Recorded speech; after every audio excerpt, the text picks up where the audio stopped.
We've had quite a long period of time in which the design world, if one can generalize it, has said, well, we must design something. We must design a poster, we must design a bag, or we must design, a large, sort of technically complicated thing. In other words, we fill up the world with more things to replace the bad things that have apparently caused the problem.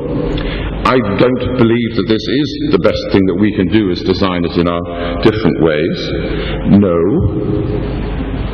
First, use our design sensibilities, our eyes, our curiosity, and as several people have said, designers do have the capacity and the instinct to join things together, to look at the true cost of things that we have now, but also the value of things that we already have now, before we start going into a darkened studio and saying, right, I must design the answer to this terrible question, whatever that question might be. This true costing, this comes out of the communication and advertising world, but I think it's pretty important that one of the 2 or 3 things you could do if you're in an educational context is to start taking very seriously the subject of true cost, because I can assure you other people have already done so for a number of years now, and if you don't get into the business of what things actually cost in terms of proper science, proper measurement and proper numbers, somebody else will come and bash you over the head with it. So purely defensively, for a designer of things, whether they be buildings or small objects or infrastructures, not to know about the subject of true cost is just to lay yourself open to ridicule or worse later down the line. What do I mean by true cost? Here is a mobile phone. A lot of people, many of us have them, actually hate the iPhone, that's another story. Very modern, in some way representative of the kind of age of moving away from industrialism to something green and bright and futuristic. Only it's not actually true. So if you haven't read or heard of a report called Earth Calling from the Forum for the Future, which is one of many studies about the impacts of artifacts like that, get hold of it, because they just said, well, let us just look at the big picture here, and I'm not going to, they said, let's measure everything from the resources that are required to be dug up somewhere in the world to make all the components of the phone, the object itself, the battery, the shops that it's sold in, etc., etc. It comes to 500 kilograms, and we, as you know, make 1 billion per year. So that's something very small, like a mobile phone, a cell phone, the kind of relationship between what you have in your hand and what the true cost is, just in kind of stuff in terms of energy and resources. And this is not even to begin to talk about the social costs of the speciality materials involved, are enormous. So, without going into it, any design program or studio or person that does not make it number 1 priority to say, what are the true costs of this thing that we are contemplating making, then you will not have got one of the important lessons of today, which is that what we see is only part of the problem. And if you feel like taking it 2 or 3 steps further, because people will say to you, yes, but we can't measure all these things, or it's in the same way that there are climate denial people.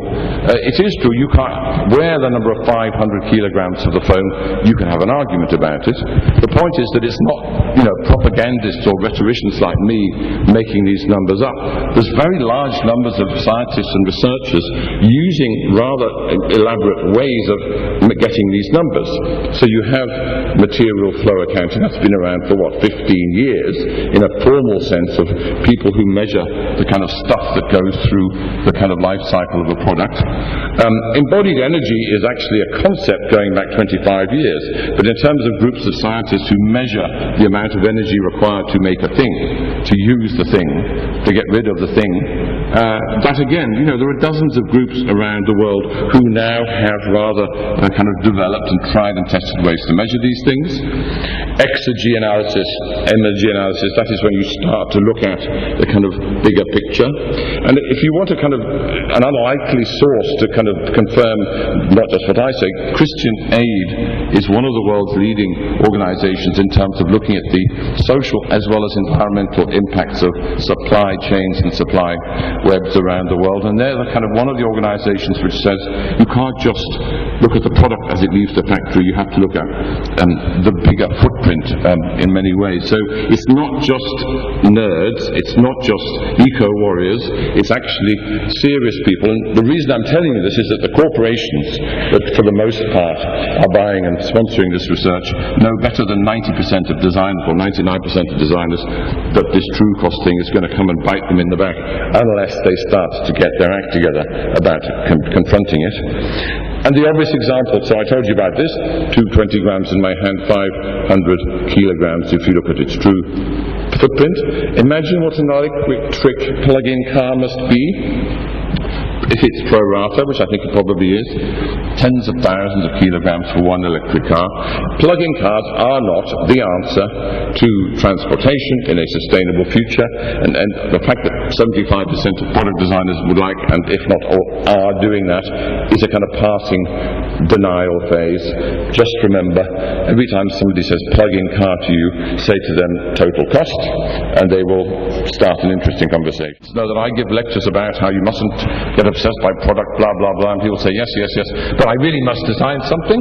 So I know that you're going to go and design something, whatever people like me say, but I'm going to just put down one condition on the table. Actually, it's two. So that you have to do the true cost thing. That'll stop you designing quite a lot of things, I can assure you. But the other one is it's sort of an ethical framework, and it's not mine. It's the notion that we need some sort of guideline to help us make decisions about whether we should or should not feel free to design something. And it's coming more and more into debate about this notion of an ethical framework. This is Aldo Leopold in 1947. He was a forester and naturalist who just, but again I think it was before limits to the growth by 20 years, said we don't have a kind of framework, a sensibility, or an ethical kind of guidelines which help us make decisions about what was being developed then in 1947. And he said the only way I can make sense of it is that the things that we do should not make it more difficult for the life systems. Jonathan talked about the web of life, the life systems upon which we are 100% dependent to continue to flourish. This is just a sentence, and I think that we all need to continue to debate that kind of thing. But as soon as you make long lists of the qualifications for sustainable design, you get into trouble, because you very quickly get into territory for which there is no clear evidence one way or another. I think it's unambiguous that we have to respect the conditions for life and the conditions that support life. So as long as you meet that condition, we'll be fine, and then you can design what you like. That's my introduction, because Jody said right at the beginning, and this session is basically about, okay, we can be aware of how awful things are, we can be kind of confused and frustrated and challenged by the fact that we've got a certain image of what design is about, or we have certain skills, or we have a job in many cases. What could one possibly do on Monday morning, as an individual, as a company, as a department in an institution, that is in some way an experiment in a new way of doing design, which still uses the assets that I've acquired over the last 20, 30, 40 years. So I think there are 5 things, and that's what I really want to focus on for the second bit of my talk, and that is where we can argue about that, but that is, to me, is where groups of designers have skills that can be used in context to make a genuine difference. The first is the notion of mapping resources, which is not, as what I said, we have to say what is already there in terms of true cost of industrial artifacts, but the other side of that is the world that we live in. There needs to be services co-designed, or we need to find ways of sharing resources and living in the world in a lighter way. Some of these are attitudinal and cultural, but sometimes you just need services to help us do things in a more effective manner. I'll give you a couple of examples. We do need a bit of equipment to live sustainably. Not much, but a bit. As somebody said to me, the carrying capacity of the biosphere is finite, but it's not zero. We can still make some things. I mean, most things that we make need to be made of stuff that already exists, or nearly all of it, but it's not that we have to stop all touching of the world at all. Number 4, tools for sharing, which I think is a big part of where designers can make a big difference. And then finally, what designers have an opportunity to do is to go and connect with the people out there who are already doing it, of which there are a hell of a lot.